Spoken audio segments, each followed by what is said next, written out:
If you've ever moved into a new home, you know that first week is a strange mix of excitement and exhaustion. New walls, new streets, new neighbors. You're not just unpacking boxes, you're unpacking a whole new chapter of your life. But sometimes, that fresh start comes with a surprise you never saw coming. Let me tell you about Mia Rowan, a young mother who thought she had finally found the perfect place for her family, only to be greeted with one of the most bizarre, rude, and downright unsettling welcome messages a neighbor could ever send. Before we dive in, if you enjoy these real-life dramatic stories, don't forget to like the video and subscribe to support the channel. Now, let's step into Mia's world. Mia had been dreaming of this move for years.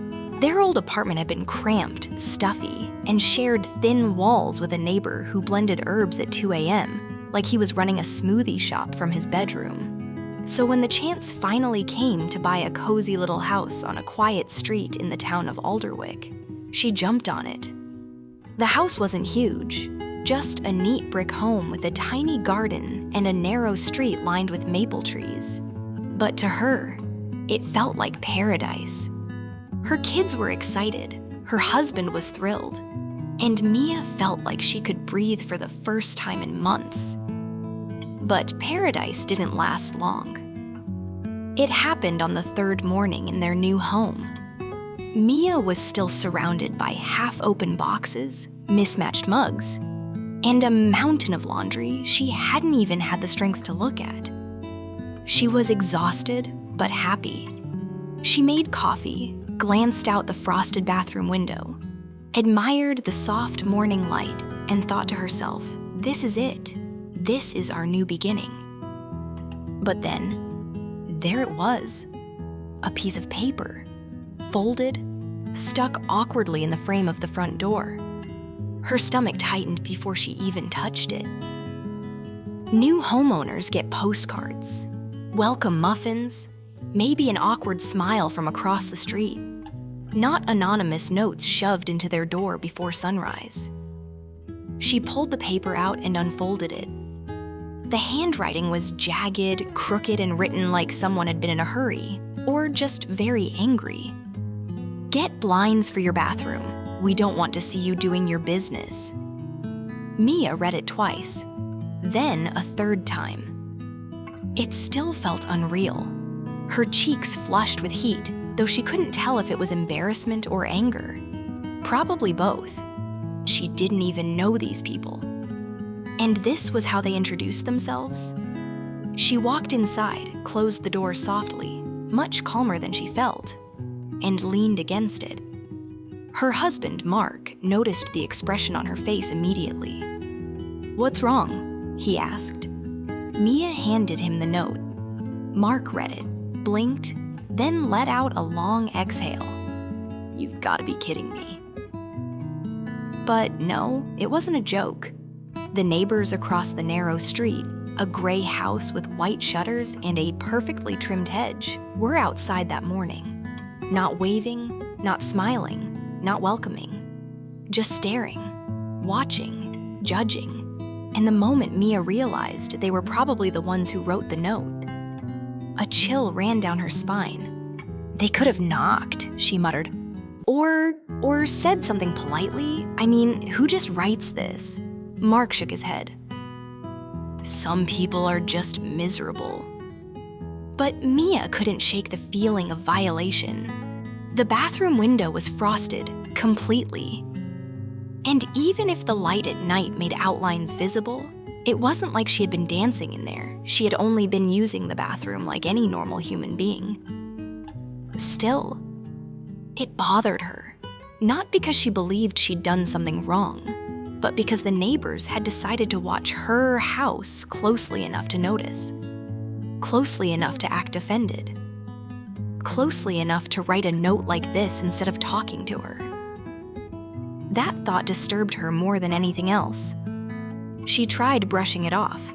After all, moving was stressful. People could be weird. Maybe they were just socially awkward. But the pit in her stomach wouldn't go away. Still unpacking, Mia spent the day trying to distract herself, unfolding towels, cleaning counters, trying to find her favorite spatula that always went missing during moves. And all day long, she kept replaying the message in her mind. Late that afternoon, as she stepped outside to toss a cardboard box into the recycling bin, she looked across the street.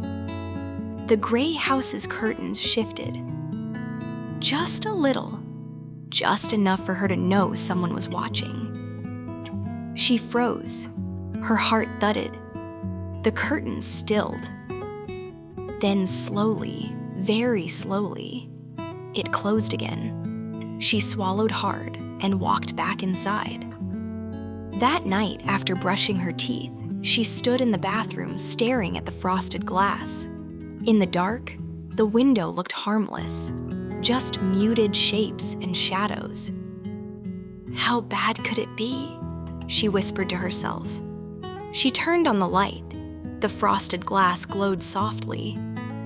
Yes, someone might see a silhouette from outside, if they were actively looking, and apparently her neighbors had been. She turned off the light and sighed. We were going to install blinds anyway, she tried telling herself. The old owners took everything down. They left the place bare. But even though it was true, it didn't excuse the tone of that note. The hostility, the assumption, the rudeness. By the next morning, the story was burning a hole in her mind. She needed advice, or at least reassurance that she wasn't losing her mind. So she went on to a community forum called Hearth Circle, which she had joined during the move. In a long post, she explained everything. The move, the missing blinds, the frosted window, the angry note. And she finished with a question she genuinely didn't know the answer to. Am I being unreasonable to feel like they handled this in an extremely rude way? Within minutes, replies poured in. Yes, they were rude. Unnecessarily rude. Shockingly rude. Some users were furious on her behalf. Others were making jokes to lighten the mood. One person wrote, "If they don't want to see anything, maybe they should get blinds."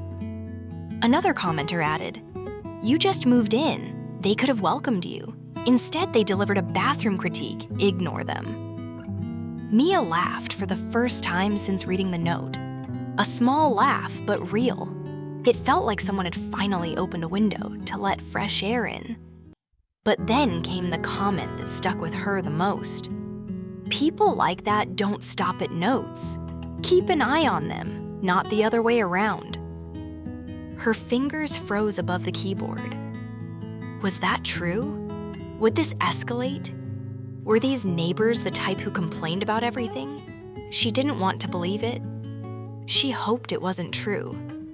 But something in her gut whispered otherwise. That afternoon, as she was unpacking her daughter Lily's toys, she heard a noise outside. Sharp, sudden, like someone slapping something against a wall. She peeked through the living room curtain. The neighbors across the street were out again. A man and a woman, late 50s perhaps, were rearranging their garbage bins with more force than seemed necessary. They weren't talking. They weren't smiling. Just frowning. The woman glanced toward Mia's house. Not a casual glance, one of those tight, judgmental looks someone gives when they already decided they don't like you. Their eyes met. Only for a second.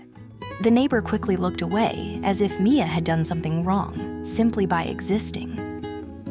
Mia stepped back from the window. Her heart beat faster. She hated confrontation. She hated negativity. She had just moved here for peace, for comfort, for a fresh start. Instead, she felt like she was being watched in her own home. Mark tried reassuring her that evening. "It's just one weird note," he said. "They'll calm down." But deep inside, Mia felt something else brewing. An undercurrent of tension running beneath the surface of Alderwick Street. A tension she hadn't created, but one she was now tangled in. The next few days passed quietly, though not peacefully. Every time Mia walked past the front windows, she felt eyes on her. Every time she stepped outside, she sensed the neighbors tracking her movements. She tried to shrug it off, tried to smile at people walking their dogs, tried to find normalcy. But then, just as she finally started to relax, another incident happened. One that made the first note feel almost harmless in comparison. What happened next would change everything for Mia, turning what she thought was a harmless neighborly misunderstanding into something far stranger and far more unsettling. 3 days after the infamous bathroom blinds note, Mia woke before sunrise. The house was still quiet, the kids were asleep, Mark rested peacefully beside her, and the world outside was wrapped in that soft bluish dawn light that always made her feel calm. She slipped out of bed to make coffee, hoping the smell would ground her, give her a moment of peace. But when she opened the front door to retrieve a package she had been expecting, her breath caught in her throat. There wasn't a package on the porch. There was another note, folded, yellowed around the edges, jammed crookedly into the doorframe, again. But this time, the handwriting was different. Sharper, angrier, almost frantic. Her fingers trembled slightly as she opened it. "If you don't put up blinds immediately, we will contact the council. Stop disrespecting the neighborhood." Mia blinked, twice. It didn't make sense. They had put up blinds. Just yesterday, in fact. New, clean, white blinds that she and Mark spent half an hour installing. "Why are they acting like nothing changed?" she whispered. She stepped back, looked at the bathroom window from the outside. It was covered. Completely. The blinds were down. There was absolutely no way anyone could see anything through it now. So why the new note? Mia brought the paper inside and placed it on the kitchen table. As she stared at it, a single thought slowly formed in her mind, one that made her skin prickle with unease. Maybe the neighbors weren't angry about the window at all. Maybe they just wanted a reason, any reason, to pick a fight. When Mark woke up, she showed him the new note. He frowned. "No, this is ridiculous. They're trying to intimidate us." He walked toward the bathroom. "Check the blinds again. Something's not right." Together, they inspected the window from inside and outside. The blinds were perfect. Nothing wrong, nothing visible, everything normal, except the neighbors. That morning, when Mia looked across the street, the couple from the gray house were already standing outside, coats on, arms folded, watching her driveway as though waiting for her to appear. And when she did step outside, their faces tightened with displeasure. She lifted a cautious hand in a polite half-wave.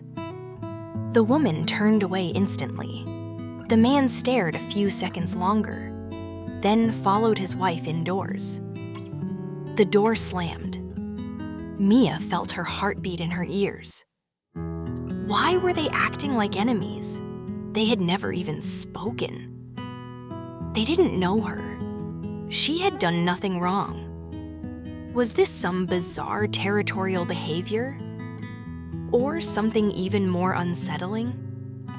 She tried not to think about it, but ignoring the tension was like trying to ignore smoke creeping under a door.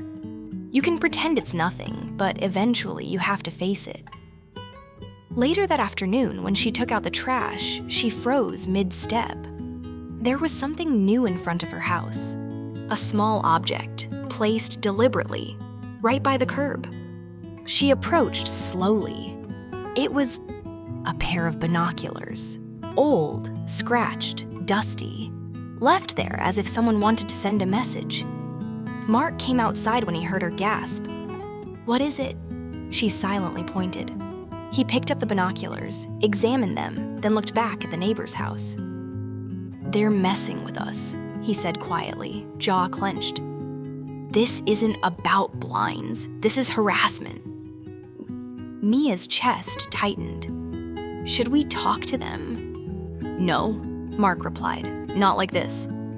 They placed the binoculars in a cabinet inside, trying to shake off the feeling of being toyed with. But the unease only grew. That evening, as Mia tucked the kids into bed, she heard something unusual. Soft, rhythmic tapping on the living room window. Tap, tap, tap. Her heart jumped. Mark wasn't in the room. The kids were upstairs. She slowly approached the window, her breath shallow. From behind the curtain, she peeked outside. The street was empty. No one there. Not a soul.